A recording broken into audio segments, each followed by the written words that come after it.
Welcome back to Tenochtitlan, the capital of the Aztec Empire. Unfortunately, we are visiting Tenochtitlan at a very, very bad time, because after the last mission, Hernan Cortez actually managed to gain access to the city and was received by Moctezuma, almost certainly against his will, as his guest. This was partly due to the fact that Cortez had succeeded in bringing the Tlaxcalans, the Aztecs' enemies, to his side, and had also added several other people to his alliance against the Aztecs, thus commanding a considerable army. On November 8th, 1519, Cortez appeared at the gates of Tenochtitlan and was allowed into the city by Montezuma II. And what a city Tenochtitlan must have been! Built on several islands in the western part of Lake Texcoco, in what is today called the Valley of Mexico, this city stood over 2,200 meters above sea level and was home to more than 100,000 people. One source even mentions 150,000, which made Tenochtitlan not only the largest city in the Americas, but also one of the largest cities in the world at that time. The valley in which the lake was located was open only to the west and otherwise surrounded in all other directions by a mountain range of volcanoes. 5 dams or embankments allowed access in and out of the city, making it almost impossible to conquer it by force. At the city center stood the Templo Mayor, a great temple, which was the destination of all major roads and where the Aztec rulers built their palaces. The city was divided into 4 quarters by the main roads, and there was also a port that facilitated trade with other cities. There were no walls, no city walls, since the lake itself provided natural protection. Stretching out from the islands into the lake were countless chinampas, or, the floating gardens, which the Aztecs used for agriculture, making the land around the lake even more swampy than it already had been. The sight of the city must have been truly awe-inspiring. Passed down to you by Cuauhtémoc, prisoner of Tenochtitlan. The next omen we did not see, but heard. The voice of a weeping woman who cried in the night that she could not hide her children. Indecision plagued Emperor Montezuma. Was this man Quetzalcoatl, or was he just a man? As the emperor brooded, the citizens grew restless. Cortez kept a close watch on the emperor, and soon Montezuma became a prisoner in his own palace. Thus did the Spanish take Tenochtitlan without a siege. The Spanish collected all of the gold they could find. They were not interested in our art or ornaments, but merely melted down the gold for the return to Spain. They also outlawed any further sacrifice to the gods. When the priests protested, they were killed. The citizens and warriors of Tenochtitlan were enraged. We knew, even if our emperor did not, that these men were not gods. Riots broke out in the marketplace and at the palace. When Montezuma himself appeared on the walls urging the Aztecs to be at peace, the people threw stones at him. It was time to remove these so-called gods from Tenochtitlan. I've already mentioned in earlier episodes that the story, as it's often told here, isn't entirely accurate. Contrary to what is commonly portrayed, the Aztecs did not believe Cortez was Quetzalcoatl, and they actually wanted to get rid of him. But the rest is kind of true. 6 days after Cortez entered Tenochtitlan, Moctezuma II was more or less placed under house arrest by the Spanish, though the exact circumstances of how this came about remain unclear. The Spanish allegedly used an Aztec attack on the city of Veracruz, which had been founded by Cortez, as a pretext to capture Moctezuma. This attack did in fact happen, and 7 Spaniards were killed in the process, and of course we're not going to talk about all the Aztecs victims in this conflict, but there are also sources suggesting that Cortez had planned to take Moctezuma captive even way before he had arrived in the city. According to one source, Cortez even said himself that the capture of Moctezuma was simply a precaution, given that essentially his entire military force was stationed within the Aztec Empire, and he knew very well that he was completely at Moctezuma's mercy. When Cortez arrived in Tenochtitlan, Moctezuma allowed him to stay in what was known as the Old House of Moctezuma. That might sound a bit shabby, but it was actually a palace. Shortly afterward, however, Moctezuma joined his guests because he was placed under house arrest by the Spanish in that very building, and over the following months, Cortez even fortified it and placed cannons inside. Cortez had thus succeeded in making his way to the heart of Tenochtitlan and taking control of the city from within. He took Montezuma II captive in order to rule through him. That's why Moctezuma continued to be honored by the Spanish and was even allowed to fulfill some of his duties. Spanish soldiers who failed to treat him with respect were, according to the orders of Cortez, harshly punished. On the other hand, according to some other sources, Montezuma II was little more than a puppet of the Spanish. He gave in when they put up Christian icons and removed Aztec images, and when the population, especially the nobility, protested, Moctezuma even handed over some nobles to the Spanish. The residents of Tenochtitlan grew increasingly dissatisfied with their king, and Moctezuma realized he was beginning to lose his power. In April 1520, he suggested to the Spanish that they probably want to leave the city soon. These events eventually led to the Aztecs to attempt to drive the Spanish out of Tenochtitlan, an event we now reenact in this fourth mission. The mission begins in the midst of the Spanish siege of Tenochtitlan. We start out controlling a single jaguar warrior south of the lake Texcoco, so way outside of Tenochtitlan, and we must find reinforcements. I must make my way back to Tenochtitlan and end the Spanish influence there. But how? But this jaguar warrior is no ordinary jaguar warrior. He has 37 attack power, even without being the elite version and without having taken advantage of the bonus that his attack increases once he kills enemies. Our goal now is to move along the coast of Lake Texcoco to find allies before we begin the reconquest of Tenochtitlan.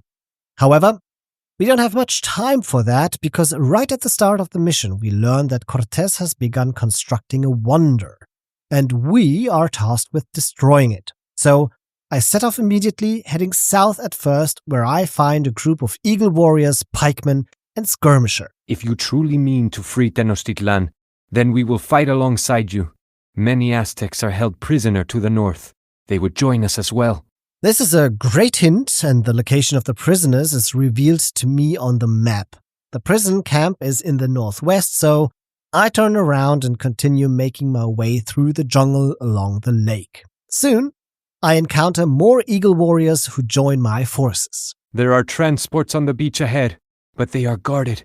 We will need several Aztec warriors to defeat them. The guards assigned to protect the transport ships are Tlaxcaltecs, our enemies and allies of the Spanish. The guards don't cause much trouble, but the bridge is a different story as it is guarded by countless jaguar warriors, so I decided not to cross that bridge. Instead, I stole the transport ships and crossed the lake Texcoco with them, without the Tlaxcaltecs noticing me. Unfortunately, I'm spotted upon landing in the west by two conquistadors. What are you doing so close to the city? Stirring up trouble, no doubt. Thanks to my skirmishers, I'm the last thing those two will ever see, and I continue heading north and then find a Tlaxcaltec priest. A Tlaxcalan priest! We must be cautious. I wonder what would happen if we open the jaguar pen. Next to the priest is a pen with 5 jaguars in it. For some reason, this monk is staring at the jaguars and is not threatened by them at all, but for whatever other reason, I am in control of the palisade walls that make up the pen. So I do the only logical thing and delete one of the palisade walls, and therefore the jaguar warriors can feast on that monk. And once they kill the priest, they calmly walk off. That was a very satisfying moment. And I gotta say, it was also very funny because the way they just walked off was kind of comedic. I'm not used to this kind of humor in Age of Empires 2 campaigns, so it did make me smile. Shortly later, something strange happens. I come across a completely random onager standing alone on a hill, which of course I take with me, even though I have no idea who put that onager there and just left it there. Nearby, of course purely by coincidence, there are a few jaguar warriors below the hill, which I take out with a well-aimed shot. Soon after, I meet some allied eagle warriors who want to join my fight against the Spanish. Montezuma was tricked by the Spanish. Vengeance shall be ours. Finally, I reach the imprisoned warriors whom I immediately free. They include eagle warriors, jaguar warriors, and additional skirmishers. We have reached the Tlaxcala outpost. We do not have time to destroy every building. Let us free the prisoners and escape.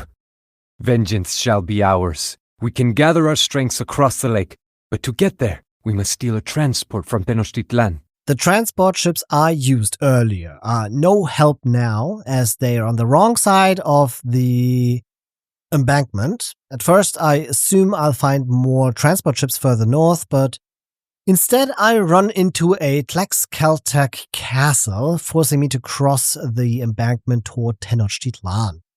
There, the Spanish are already waiting for me with a few conquistadors and mangonels as well, which unfortunately destroys some of my skirmishers and even my onager. Turns out, this isn't even Tenochtitlan, it's Tlatelolco, a once independent city on a northern island near Tenochtitlan, which later became part of it. Here, I find a dock and some transport ships, and I'll use these to sail around Tenochtitlan and travel east. There, I find an abandoned settlement with lots of turkeys and berry bushes, gold and stone deposits, a dense jungle, a temple, and a few monks. We can train priests at this monastery and use them to capture villagers from Tenochtitlan. Ah, yes, so that's how I get my eco going. Since I started the mission with 900 food, wood and gold each, and 600 stone, I instantly researched block printing for my monks so they could convert from greater distance, as well as illumination so they would recharge their faith faster. I then set off with my warriors to cross the embankment toward Tenochtitlan, together with my monks, in order to convert villages. Conveniently, one woodcutting villager was revealed right when they told me to convert the villagers, and it was revealed to me on the map. Naturally, he became my first target. I converted 3 villages this way, but all my upgrades were useless against the trebuchet stationed behind enemy walls. The trebuchet of doom, which, obviously blessed with Hunnic precision, hit and killed 2 of my monks while they were walking away in just 2 single shots.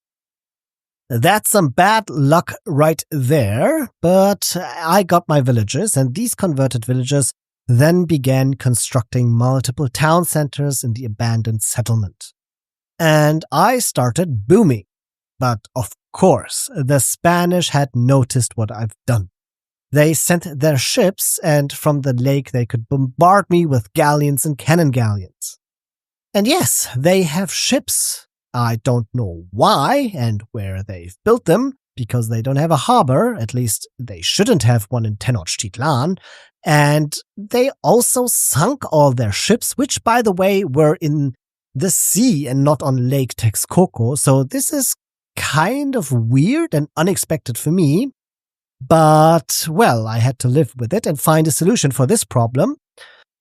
And then I figured out, well, I have only one line of defense, and those are my monks. So I kept converting ships until I had enough stone to build a castle on the shore of that lake. That was surprisingly tricky, but the moment my castle covered the shoreline, I was safe to boom. I then researched every technology that would strengthen my eagle and jaguar warriors, gathered 10 brave villages and 4 trips, and went back across the embankment to now lay siege on Tenochtitlan. I took my villages with me because I had a great plan. I wanted to basically guard my traps with my own castle so they could not be sniped. But again, I kind of forgot the trebuchet of doom, and for some reason I'm actually convinced that the AI had to attack ground and anticipate where my castle would be built, because the moment I started hammering that castle, there was already an incoming shot of the trebuchet, and it instantly sniped away my castle, so there was no castle for me. That trebuchet, I'm telling you, that was one hell of a trebuchet, and it actually stalled out my siege, my push on Tenochtitlan, long enough that the Spanish actually managed to finish their wonder. Well, fine by me. I started raiding Tenochtitlan and kill basically everyone inside of Tenochtitlan, every Tlaxcaltec, every Spaniard, with my eagle warriors and jaguar warriors. And then I started firing at that wonder. I wanted to tear it down, just like the trebuchet of doom tore down my castle and both my monks at the beginning. And suddenly, there was a thunderclap. And wonder was destroyed. The Spanish thought that Tenochtitlan was theirs, but they did not count on the strength and courage of Aztec warriors. And so, we succeeded in driving the Spanish out of Tenochtitlan, an event known in history as La Noche Triste, which also gives this mission its name. The Spanish called it La Noche Triste, which meant the night of sorrows in their language.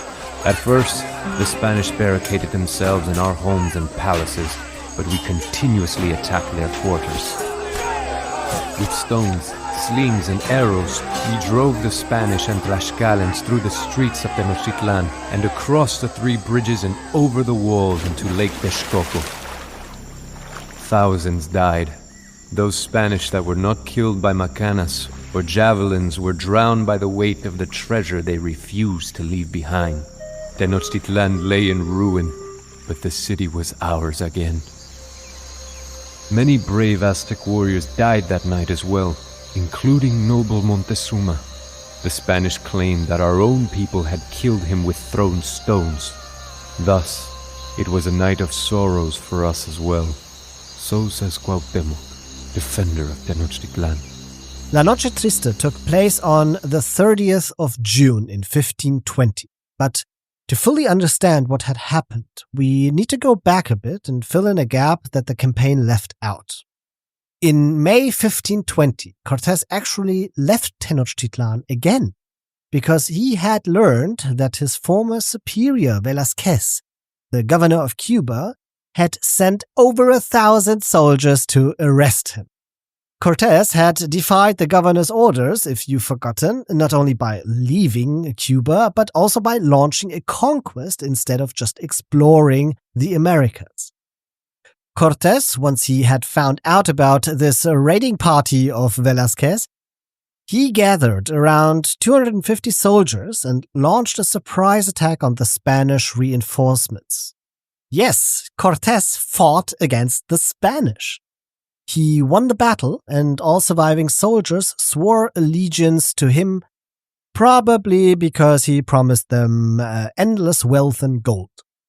While he was cleaning up behind him, however, the situation in Tenochtitlan was growing increasingly unstable. In Cortez's absence, his deputy, known for his brutality, had several Aztec nobles executed. As a result, the number of Aztec soldiers in the city grew rapidly. During a spring festival, a massacre occurred in the main square of Tenochtitlan. Hundreds, possibly thousands of Aztecs were slaughtered by the Spanish in the temple courtyard. The commonly cited reason for this happening is that Cortez's deputy did not understand that the Aztecs were actually celebrating, and he was panicking and lost control. The Aztecs then drove the Spanish back into their quarters and began to besiege them. Meanwhile, Cortez received news of the events. How? I have no idea, because that means there must have been someone running around between Tenochtitlan and Cortez. But he faced a serious problem himself. His large force, composed of soldiers that he had captured, camp followers like cooks and merchants, and newly allied native warriors, this army was moving very slowly, too slowly to reach Tenochtitlan in time. So he decided to ride ahead with a handful of his best soldiers, hurrying back to Tenochtitlan as fast as he could. He arrived on the 24th of June, 6 days before La Noche Triste, and to his surprise, he was allowed to enter the city without any resistance. But this is too good to be true, because shortly after he entered the city, he watched that all the drawbridges from the embankments were raised again, and he realized that he was trapped in the middle of the enemy's base. 6 days passed as the Spanish used up their supplies and grew more and more desperate.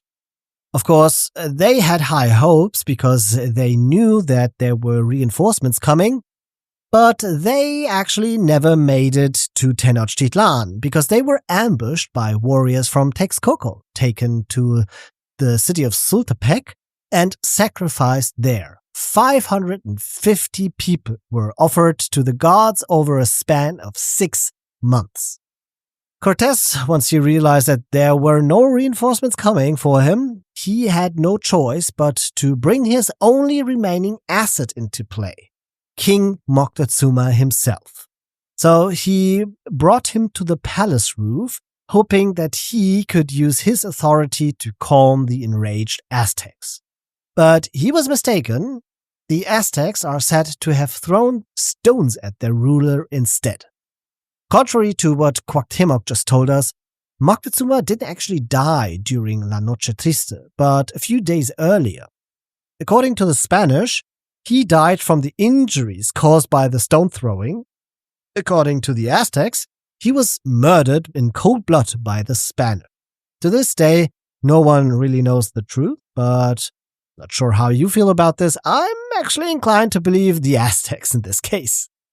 And I mean, it would make sense, right? The king is pretty much useless to Cortez and his men, and so why would they keep him alive and have to feed him with their supplies running low from day to day? So, with no king left to manipulate, Cortez and his men had no option but to flee the city, which they did on the night of the 30th of June 1520, La Noche Triste.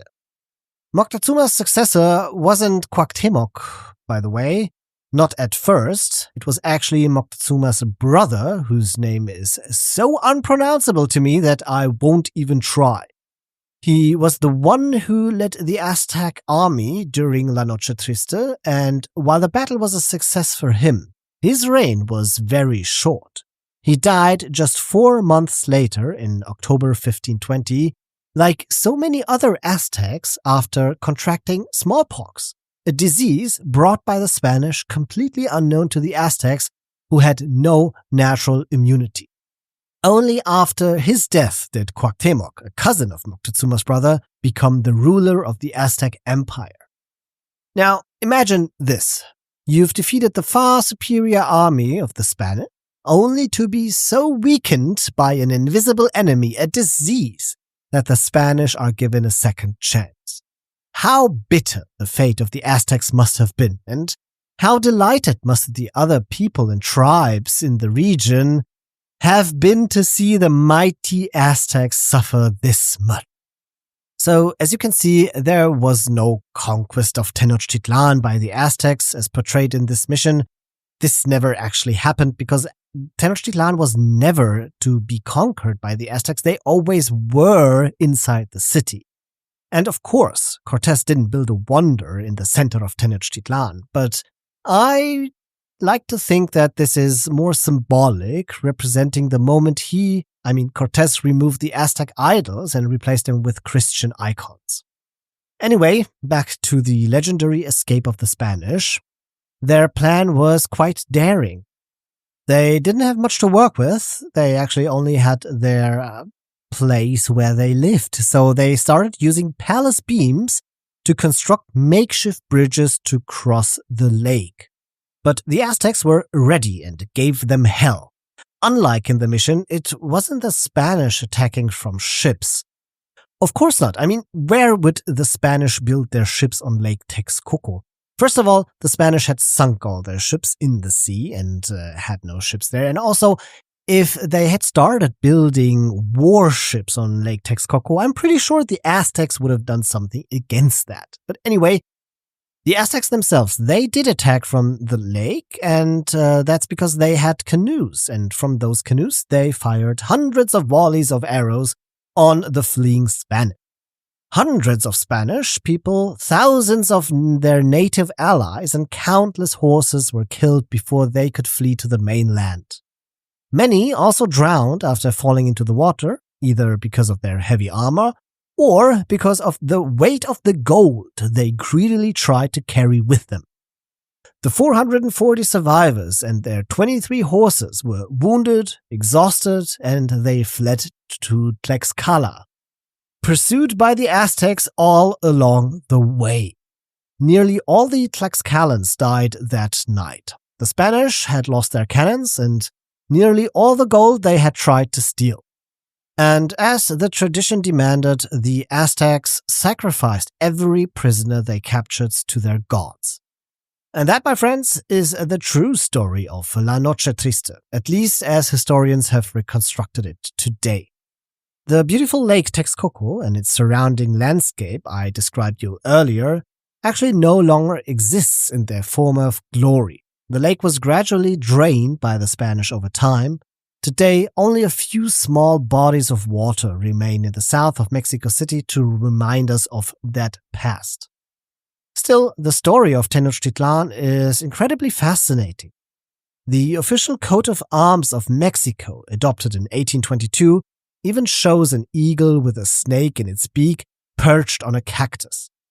This refers to the founding myth of Tenochtitlan. Supposedly, Aztec priests had prophesied that the Aztec people would settle wherever they saw an eagle on a cactus fighting a snake.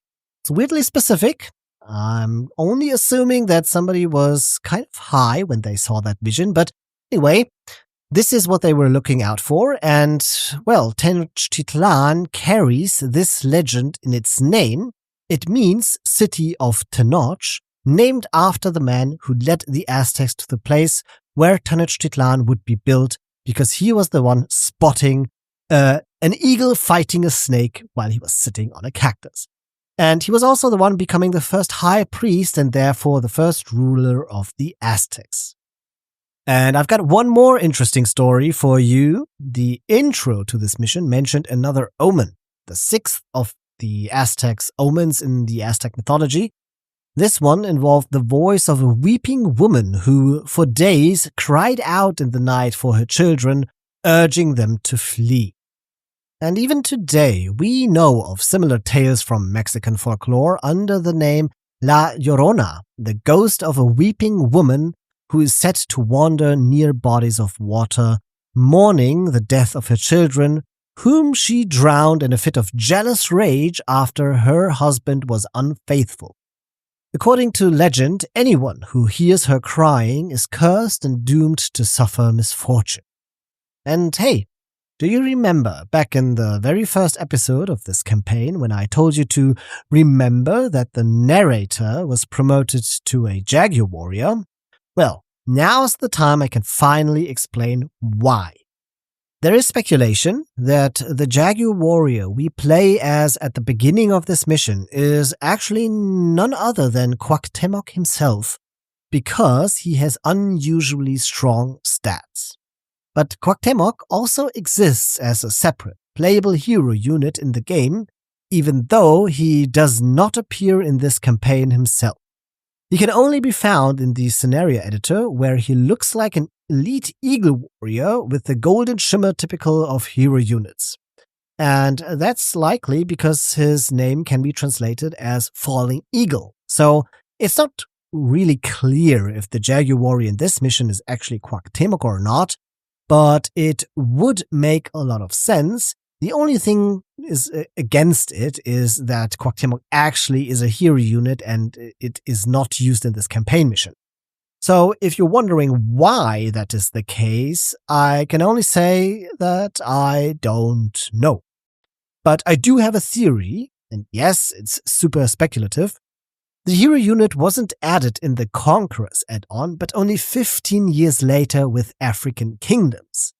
That's why I believe the original plan may have been to replace the Jaguar warrior at the start of the mission with Cuauhtémoc, but since his name means falling eagle and the voiceover intros were already recorded 15 years ago, it wouldn't have made sense to exchange the unit, so instead the unit was simply placed into the editor so that the work didn't go entirely to waste. Of course, once again, this is pure speculation. And I have one last Easter egg for you before we close out this episode. I have heard tales of an island in Lake Texcoco that is covered with gold, but is sacred to Tezcatlipoca, the jaguar god. To the north of the lake, there is an island with gold guarded by jaguars. Among them stands Ornlu the Wolf. Why? I have no idea. But that's a question we've asked more than once during this campaign, so nothing surprises me anymore. La Noche Triste ended in a bloody night for the Spanish, who were driven out of Tenochtitlan and fled to their allies, all the while pursued by the Aztecs. And with Moctezuma gone, a new king was crowned. Well, there was another one in between, but we're not talking about him anymore. None other than our narrator Cuauhtémoc, which again isn't entirely true, but yes. And with that, this mission ends. I hope you enjoyed this episode, and I will see you again soon when it's time to chase down the fleeing Spaniards.